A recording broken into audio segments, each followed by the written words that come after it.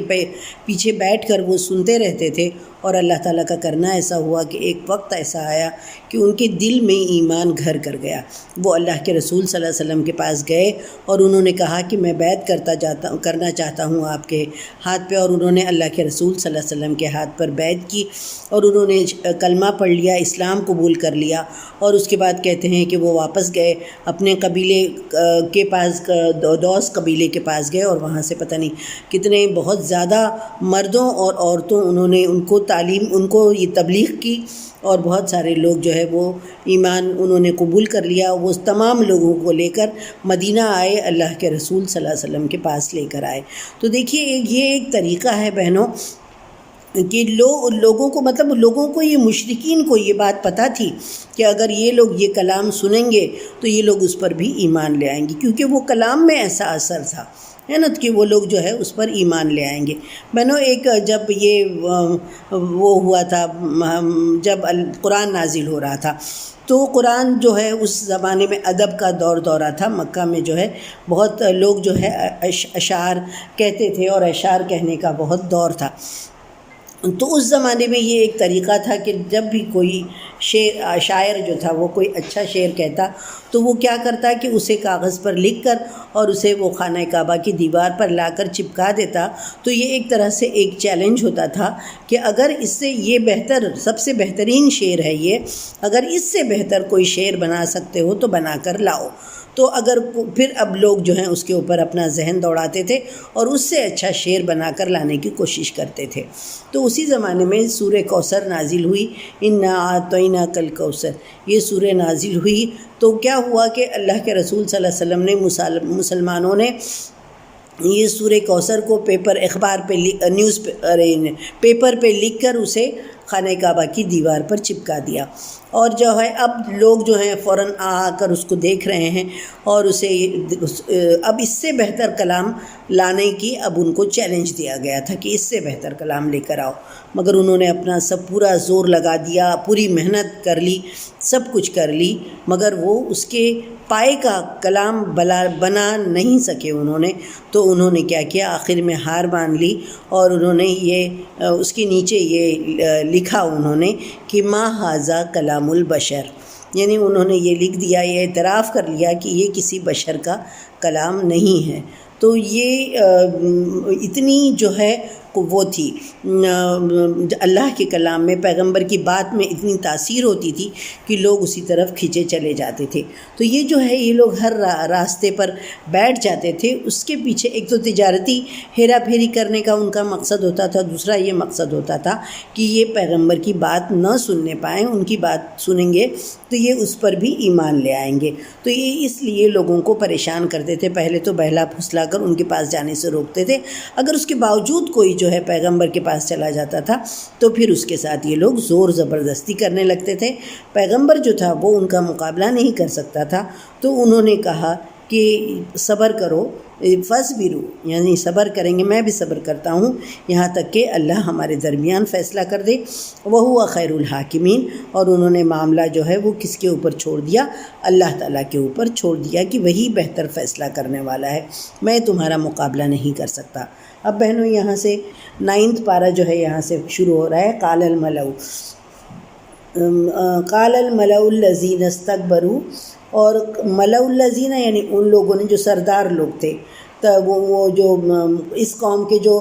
تکبر کرنے والے سردار تھے، من قومی ہی، ان کی قوم کے متکبر سرداروں نے یہ کہا، کس سے کہا، شعیب علیہ السلام سے کہا، لَنُخْرِجَنَّكَ یا شعیب، یعنی ہم تجھے نکال دیں گے اے شعیب، والذین آمنوا معک، اور ان لوگوں کو بھی جو تیرے ساتھ ایمان لائے ہیں،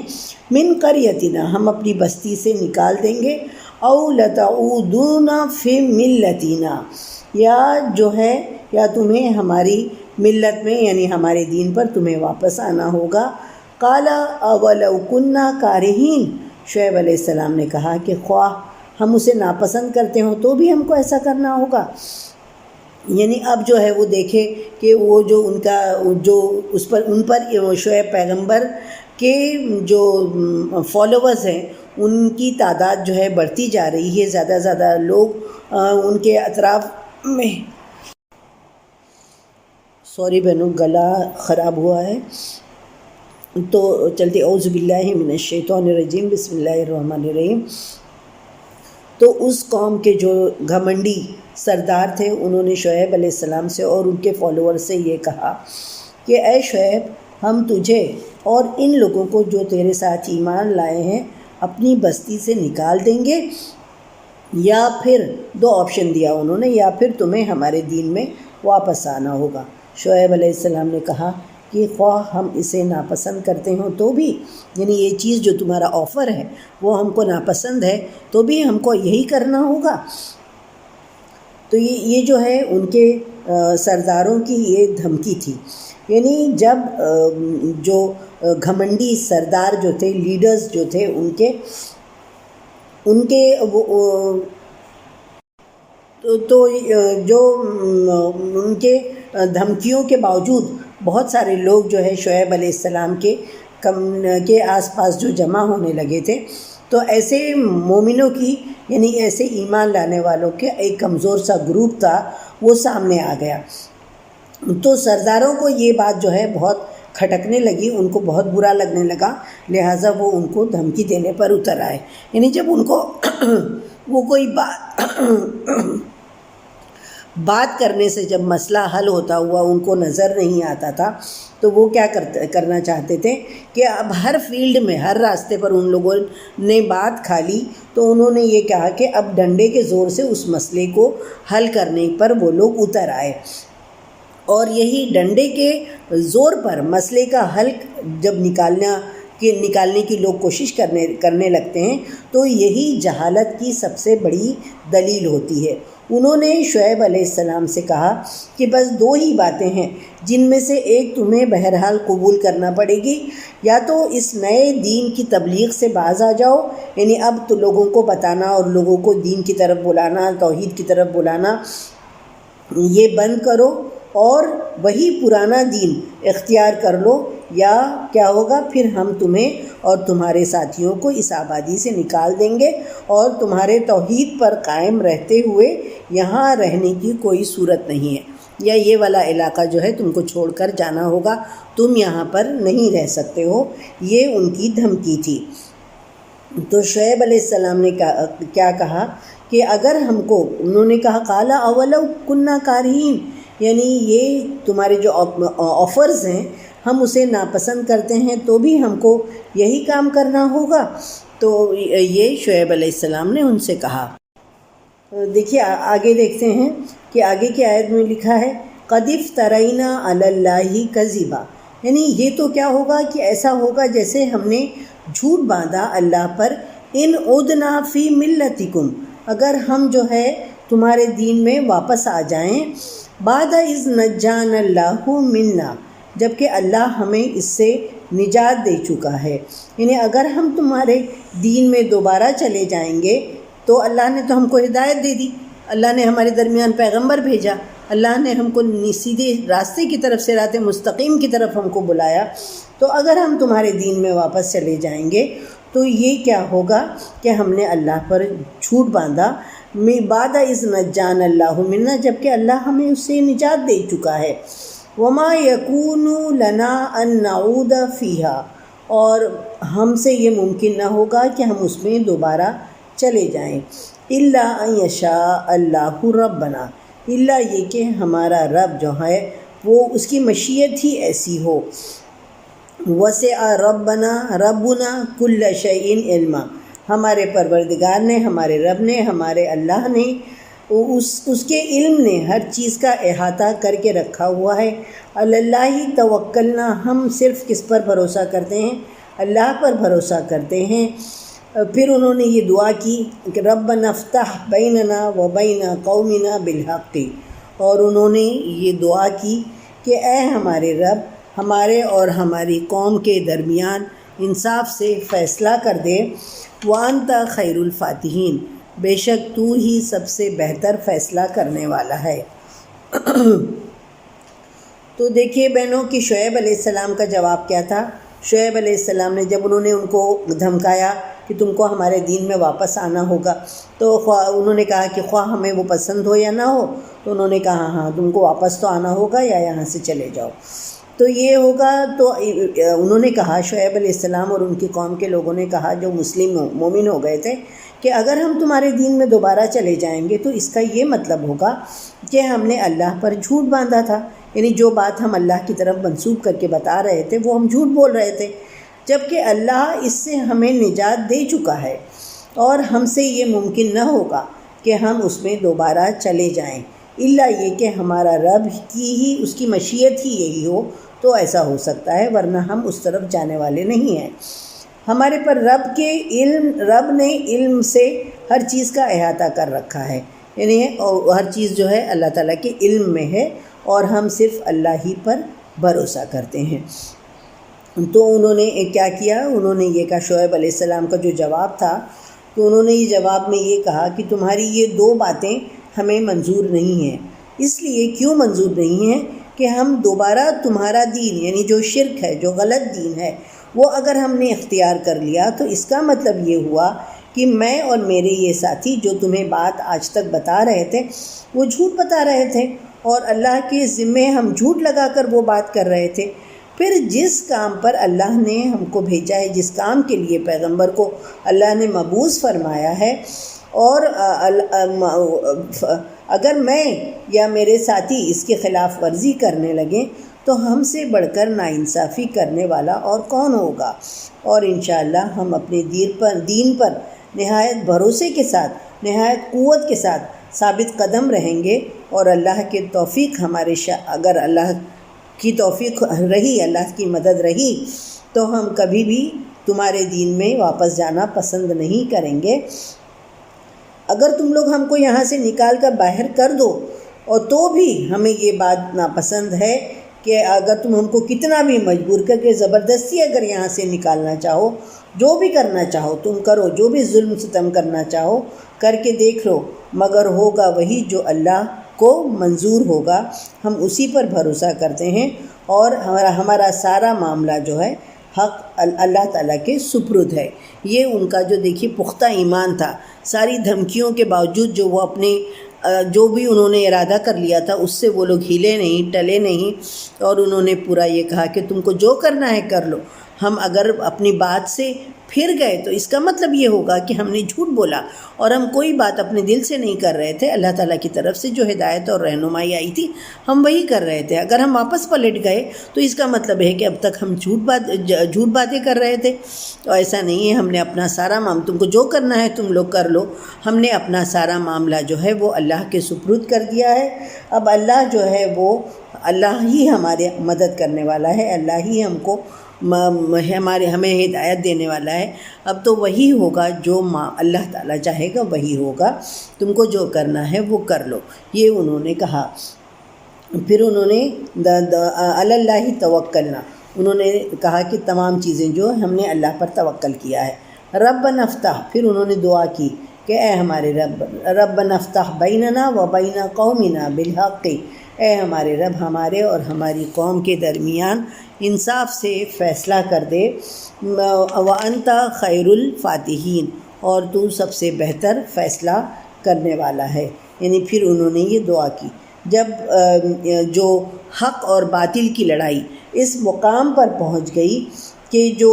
نافرمان لوگ تھے انہوں نے شعیب علیہ السلام اور ان کے ساتھیوں کو ملک سے نکال دینے کی دھمکی دی، تو شعیب علیہ السلام نے اللہ سے دعا کی کہ اللہ اب وہ وقت آ گیا ہے کہ ان ظالموں کو مزید نصیحت کر کے اب کچھ فائدہ، کچھ باقی نہیں رہ گیا ہے، لہٰذا اب ان کے اور ہمارے درمیان تو خود ہی فیصلہ کر دے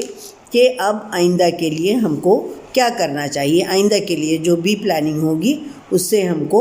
آگاہ کر دینا۔ یہ شعیب علیہ السلام نے دعا کی اللہ سے۔ آگے دیکھتے ہیں بہنوں، وقال الملأ الذین کفروا،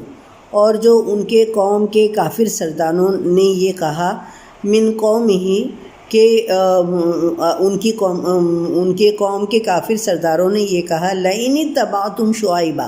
اگر تم لوگوں نے پیروی کی شعیب علیہ السلام کی، انکم اذا لخاسرون، تو تم نقصان اٹھانے والے ہو جاؤ گے۔ یعنی اب جو سرداروں نے کیا کہا، اس قوم کے لوگوں سے مخاطب کر کے انہوں نے یہ کہا کہ اگر تم نے شعیب کا ساتھ نہ چھوڑا تو ہم تمہارا ناک میں دم کر دیں گے اور جینا تم پر حرام کر دیں گے، لہٰذا اس کے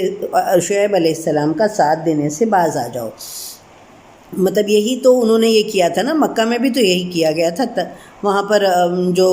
شیب ابی طالب میں مسلمانوں کو بند کر دیا گیا تھا، ان کا محاصرہ کیا گیا تھا، 3 سال تک وہ لوگ وہاں پر بند کیا گیا تھا۔ تو یہ کیا تھا کہ ہم تمہارا جینا جو ہے ناک میں دم کر دیں گے اور تمہارا جینا تم پر حرام کر دیں گے، یہی چیز تھی نا۔ اور بہنوں، یہ جو ہے یہ صرف اہل مدین کا نظریہ نہیں تھا، بلکہ ہر زمانے میں جو فساد کرنے والے لوگ ہوتے ہیں ان کا یہی خیال رہتا ہے کہ جو بھی تجارت ہے یا سیاست ہے یا جو بھی دنیاوی معاملات ہیں وہ جھوٹ اور بے ایمانی کے بغیر چل ہی نہیں سکتے ہیں۔ اکثریت کا لوگوں کا یہی حال ہوتا ہے، حالانکہ یہی باتیں جو ہیں وہ فساد فی الارض کی جڑ ہوتی ہیں اور انہی سے لوگوں کے حقوق جو ہیں وہ پامال ہوتے ہیں، اور آخر کار ہوتا کیا ہے کہ جو ایسے دھوکہ دینے والے لوگ پورے معاشرے کو لے کر ڈوب جاتے ہیں۔ تو انہوں نے یہ کہا کہ اگر تم ان کی لوگوں نے دھمکی دی سرداروں نے کہ اگر تم ان کی پیروی کرو گے شعیب علیہ السلام کی اور مومنوں کی تو ہم ضرور تم نقصان اٹھاؤ گے۔ فَأَخَذَتْهُمُ الرَّجْفَةُ، پھر انہوں نے ایک خطرناک زلزلے نے انہیں آ لیا، فَأَصْبَحُوا فِي دَارِهِمْ جَاثِمِينَ، اور وہ اپنے گھروں میں اوندھے پڑے رہ گئے۔ الَّذِينَ كَذَّبُوا شُعَيْبًا، جن لوگوں نے شعیب کو جھٹلایا تھا، كَأَن لَّمْ يَغْنَوْا فِيهَا، تو ان کی حالت یہ ہو گئی کہ جیسے وہ کبھی وہاں پر آباد ہی نہ ہوئے تھے۔ الَّذِينَ كَذَّبُوا شُعَيْبًا، اور جن لوگوں نے جھٹلایا شعیب علیہ السلام کو، كَانُوا هُمُ الْخَاسِرِينَ، تو خسارے میں کون رہا، گھاٹے میں کون رہا، وہی لوگ خسارے میں رہے۔ تو پھر اس کے بعد یہ آیا کہ اب جو ہے پیغمبر نے ان کو تبلیغ کا کام کیا، اچھائی کی طرف بلایا، مگر جب وہ لوگ نہیں مانے اور جب وہ لوگ بات دھمکی دینے پر اتر آئی تو شعیب علیہ السلام نے اللہ سے دعا کی کہ پھر کہتے ہیں کیا کہ انہیں ایک فَأَخَذَتْهُمُ الرَّجْفَةُ، انہیں جو ہے ایک خطرناک زلزلے نے آ لیا۔ اہل مدین پر عذاب کے بارے میں آتا ہے کہ اہل مدین پر عذاب کی قرآن میں 2-3 جگہ پر یہ لکھا گیا ہے، الگ الگ جگہوں پر یہ آیا ہے کہ ان پر 3 طرح کا عذاب آیا، زلالہ اور صیحہ اور رجفہ، یعنی ان پر پہلے ایسا بادل چھا گیا جس میں سے آگ کے شعلے اور چنگاریاں نکلنے لگیں، پھر اسی سے ایک ہولناک جگر کو خراش کر دے، جگر کو پھاڑ دینے والی قسم کی اتنی خوفناک آواز پیدا ہوئی، اور اسی دوران جو ہے زمین میں زلزلہ آ گیا، اور اس طرح یہ لوگ اپنے گھروں میں موت کے آغوش میں چلے گئے، یعنی سارے کے سارے لوگ مر گئے، اور اس حال میں کہ انہوں نے اوندھے پڑ کر اپنے سینوں کو زمین سے چپٹا لیا تاکہ انہیں اس عذاب سے کم تکلیف محسوس ہو، اور شعیب علیہ السلام اور ان کے ساتھی تو انہیں اللہ نے ان سے پہلے ہی اس بستی سے نکل جانے کا حکم دیا تھا۔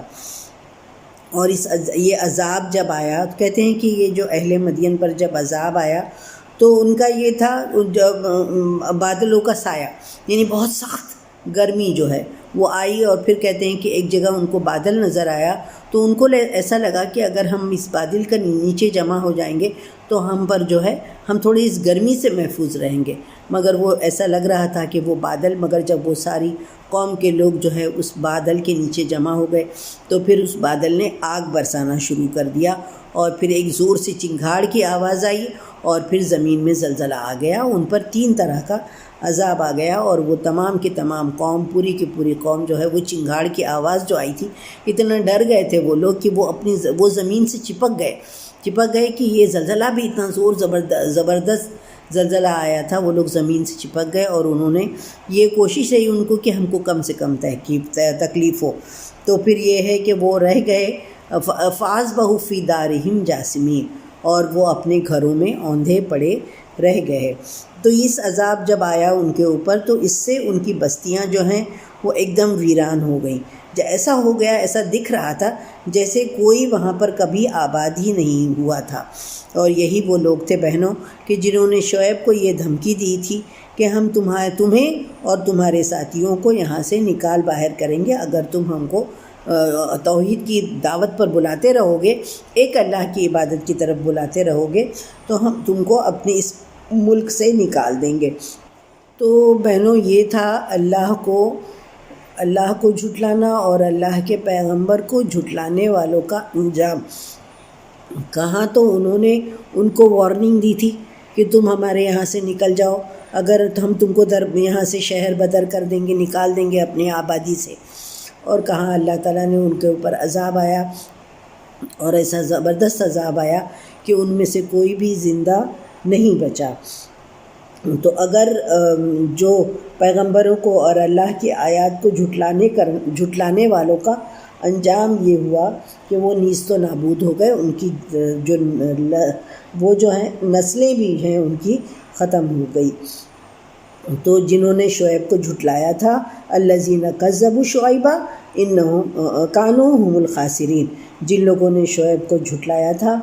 اور وہ جو ہے وہی گھاٹے میں رہے۔ فتولی عنہم، پھر جو ہے وہ وہاں سے چلے گئے۔ وقال یا قومی، اور یہ کہتے ہوئے وہ وہاں سے چلے گئے شعیب علیہ السلام کہ قال یا قومی لقد ابلغتکم رسالات ربی، کہ میں نے پہنچا دیا ہے اپنے رب کا پیغام جو ہے وہ تم تک مطلب اتنا جتنا پاسبل، جتنا میں کم کر سکتا تھا اتنا میں نے کوشش کی اور میں نے اپنے رب کا پیغام جو ہے وہ تم کو پہنچا دیا ہے۔ وَنَصَحْتُ لَكُمْ، اور میں صرف کیا ہوں، میں تمہاری خیر خواہی چاہتا ہوں۔ فَكَيْفَ آسَىٰ عَلَىٰ قَوْمِ الْكَافِرِينَ،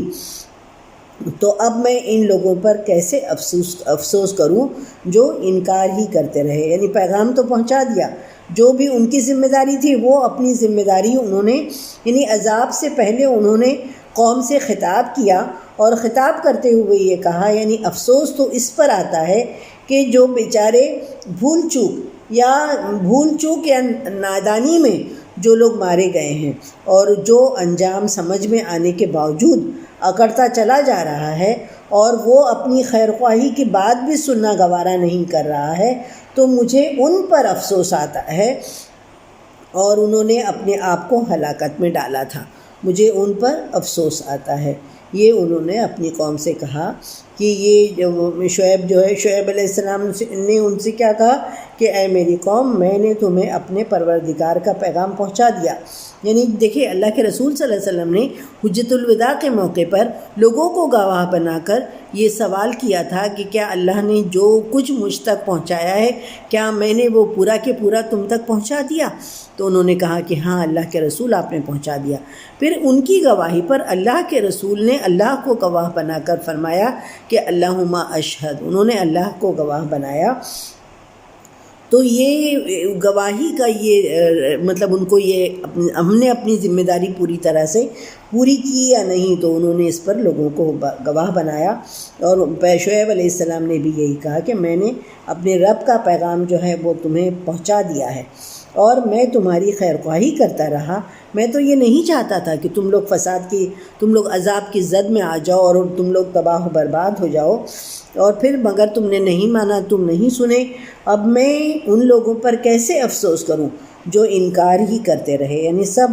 کچھ بتانے کے باوجود جو ہے وہ انکار ہی کرتے رہے، تو اب میں ان کے لیے کیا کر سکتا ہوں۔ یہ کہتے ہوئے شعیب علیہ السلام وہاں سے چلے گئے۔ یہ تھا اللہ کا فیصلہ۔